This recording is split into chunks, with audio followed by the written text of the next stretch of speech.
La da da da da da da. Ah da da da da la la la.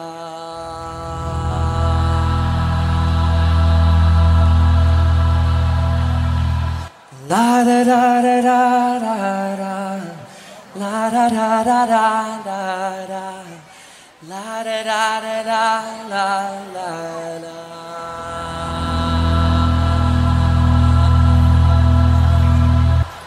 La da da da da da da. La da da da da da da. La da da da da. Ang Barangay Kiling ay isang payapang lugar sa dalampasigan ng Lawa ng Taal.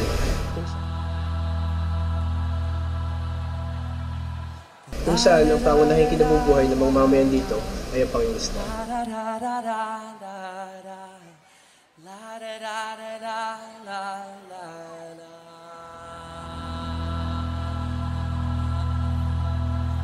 Daan-daang fish cages ang nakatayo dito at libo-libong oportunidad ang natatanggap ng mga fish cage owner, mangingisda at maging ang mga simpleng mamayan upang magkaroon ng mga benepisyo galing sa lawa.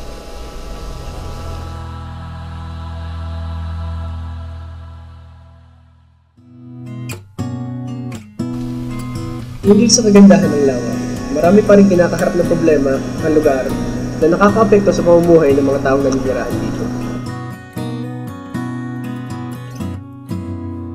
Ano nga ba ang problema? At mayroon bang solusyon?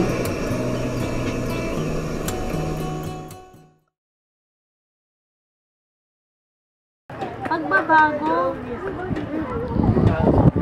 so far mas ano siya, mas marami ng, yung paligid niya mas okay na siya ngayon compared dati na maraming mga fish cages dyan. Pero ngayon, ano na siya, mas malinis na ang paligid niya, kaya siguro mas ano na siya, hindi na siya ganun ka-active. Ibig sabihin, hindi na nag-ano yung volcano natin. Mainit. Mainit po. At saka ano, yung environment namin yun, minsan, katulad ngayon, nagkakaroon ng fish kill dahil sa pagbabago ng klima ng bulkan. Opo. Nagbago kasi yan, gawa nung naging kulay green yung dagat. So, Ano pong nagkaroon ng parang fish kill. Ano pong kulay po natin? Anong kulay po dati nung Ngayon naman, bumalik na ulit siya dati. Dati kasi kulay, ano siya, parang green yung ilalim. Gawa ng parang dagat, ng asupre po. Asupre. Kailan nangyari yung fish kill? Siguro nangyari ito by January, bali ring ano, December mag-January ganun. Nito lang po. Nito lang. Bago mag-year na itong taon.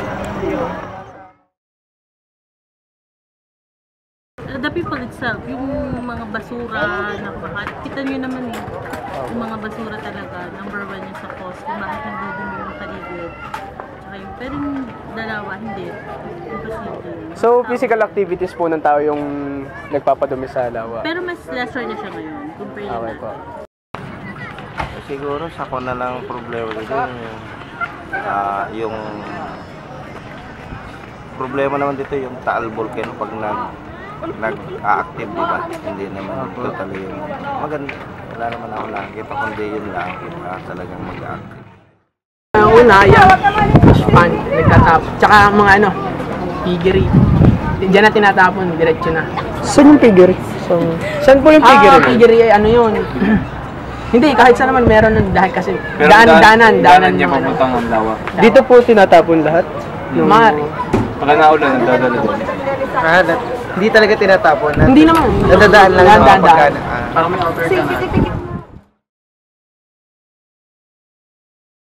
Siguro yung mga batas na pinatupad ng local government, yung pagbabawal ng pagtatapon ng basura sa ilog, yung pagbabawas ng mga fish cages.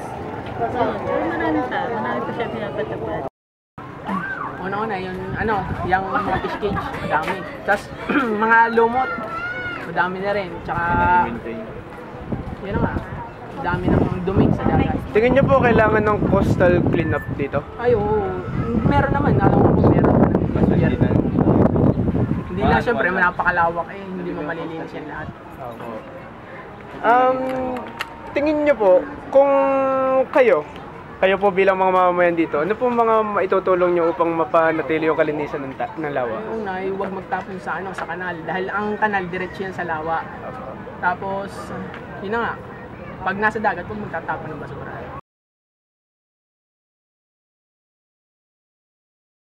Ano siya?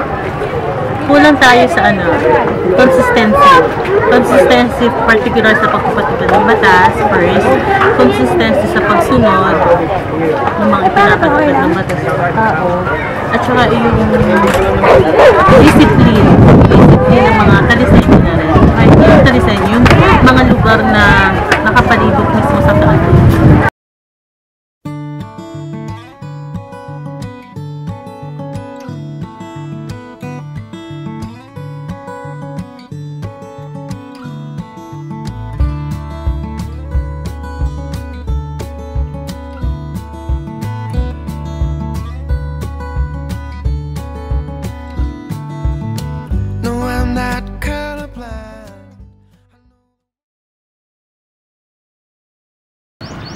Hi, Michael Rodriguez. Ilang taon na po? 45 years old. Trabaho ba? Dito sa dagat, Tagalog ng isda. Ilang taon na po kayo dito? May simula, bata. Dito sa Pakistan, akala pa namin patio. At saka yung may buwang kami rito, tinatawag na pag ganito mabilis ang kamihan, nalabas yung masama, sulfur. Sa bilis siguro ng hangin, yun, nalabas siya. Sa bulkan mo na Sa bulkan galing yun. Pag ganun, matumalo ang mga Hindi isda. matumal. Pag tinamaan ka rin, patay ang isda. Yun po yung nagdudulot ng fish kill. Oo, yun. Kapag po ganun, ano na pong ginagawa nyo kapag Kapag hindi pinaghahandaan, kung may malalaking isda at hindi aabutin, na-harvest na. May mga warning ka po pag nangyayari yung mga ganun. Alam namin yun. paano nyo na? December to January, alam namin, lalabas yung yearly. Bali, taon-taon po nangyayari yung ganun. Yung araw pa mang walang palaisdaan dito, lumalabas na yun. Ano pong mga ginagawa niyong paraan upang maiwasan yung mga ganun? O hindi, pagka nandiyan sa lugar mo, ililipat, papatakan lang yung case. Ito naman pong usaping basura naman po dito. Sa tingin niyo po, nakakasama po ba yung mga basura dito sa lawa? Hindi naman, ang masama rin yan, yung mga nagtatapon sa mga ilog.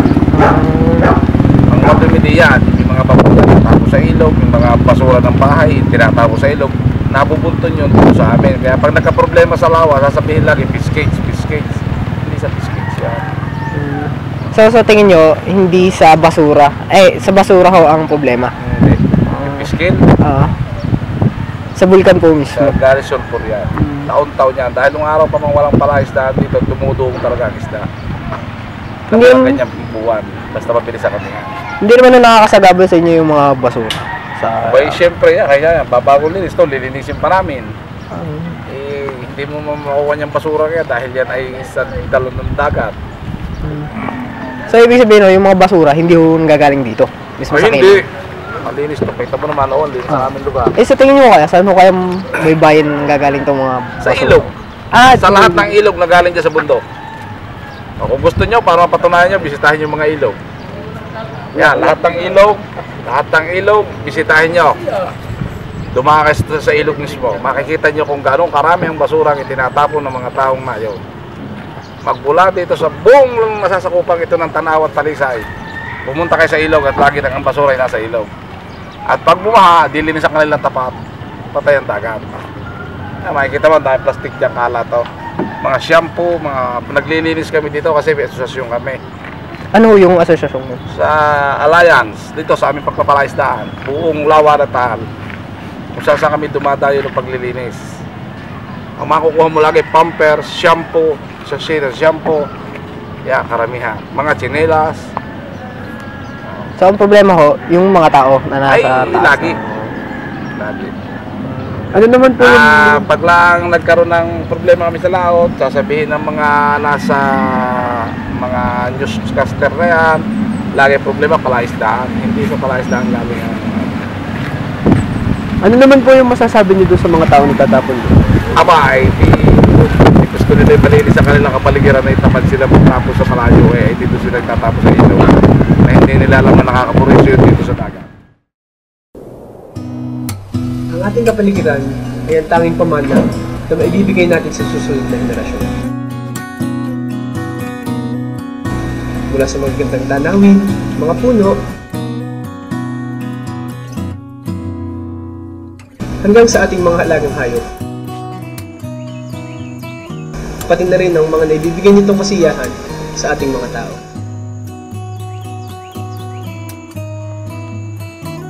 Tunay na dapat lamang nating alagaan ang mundong ginagalawan natin.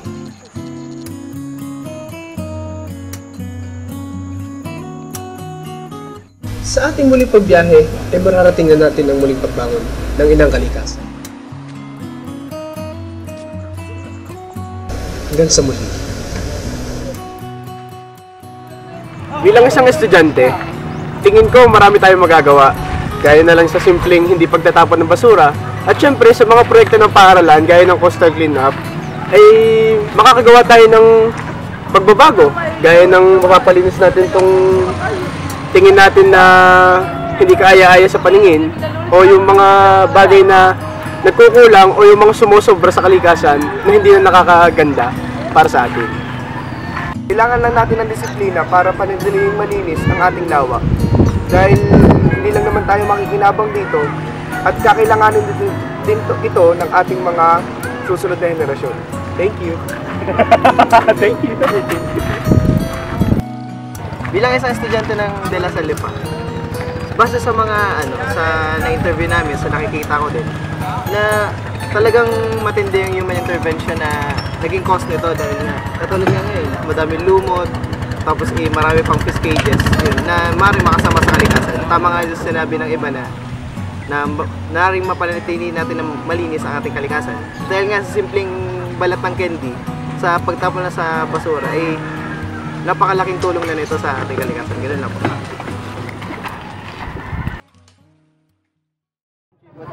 You're from Germany. From Germany. Germany. Europe. Oh. Would you mind if we will know your name? Sandra. Mine is Timo. Okay. Timo. Timo. And your age? I'm 31. 34, 31. 31, and 35. 35. So, how do you find the Philippines so far? How do you find the Philippines? Yeah, really nice. Beautiful. And quite diverse. We've been in the hills yesterday in the north of Manila. Where was it? Once I've been in Baguio, in Sagada, yeah. in Bontoc, and so I've made a round trip through the mountains. It's very, very beautiful there. Saw the rice Terraces. yes. And it's beautiful. Actually, this town is very, very green, I think. There's not so much litter. It's okay here in Talisay. Yeah, Talisay. It's very green, and this is very, very nice here. You can stay at the lake, Yes, yes. look at the sunset. Yes, it's very and beautiful. For how many days? That's For very how? nice. For how many days are you staying here in the Philippines? Altogether? Yeah. 3 months. 3 weeks. Oh, 3 weeks. so you're here for vacation or? Yes, we have family here, Oh. visiting our family and so you have a- making holidays. Okay. So you, both of you are couples or? No, he's my husband. Oh, so They're married. Yeah. you're already married. And my grandpa has got a Philippine wife. Oh. But it's his second wife. She's his second wife. So I'm not Filipino. So, knowing that you like the Philippines, what brought you here at the Talisay? Sorry? What brought you here? The volcano. Oh. Okay, no. Tal Volcano. So you- The picnic group from the Tal Volcano. Going up there and looking down at the lake. So you find it beautiful? Yeah. Yeah, really. Yeah, we don't have a volcano in Germany. No rice terraces, no. It's only in the Philippines, sir. Thank you po, thank you. I really like the food. Also the food. Oh yeah. Yeah, it's a little I bit think different. it's very important to taste different food in vacation. If you are visiting a Here in foreign. the Philippines are very hospitality also. How do you find the lake, sir? The lake itself. How do you find? Like, Yeah. yeah, it's, Refreshing. You can see at the ground. Oh. Good. it was a little bit stormy. See? A little bit rough sea, a rough lake. But, yeah, it's great. Are there many fishes? It tastes well. Many fishes inside. Oh, there's Fishing? Have you got fishing yet? Okay, nice.